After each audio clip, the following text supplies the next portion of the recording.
Na-stranded ang maraming pasahero kaninang umaga matapos magkaroon ng technical issue ang MRT-3. Dahilan para magpatupad ito ng limitadong biyahe mula Shaw Boulevard hanggang Taft Avenue simula 6:30 a.m. Ayon sa pamunuan ng MRT-3, nakitaan ng issue ang interstation ng Santolan at Ortigas southbound bandang 5:56 a.m. Kaya agad na rumisponde ang maintenance team para sa safety checks.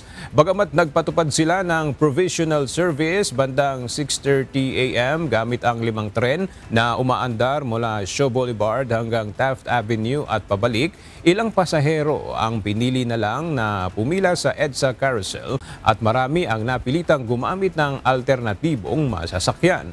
Pagsabit ng 8 a.m., balik normal na ang operasyon ng tren at inanunsyo ng MRT-3 na magbibigay sila ng libreng sakay sa lahat ng pasahero ngayong araw bilang paghingi ng paumanhin sa abalang na idulot ng problema sa kanilang tren.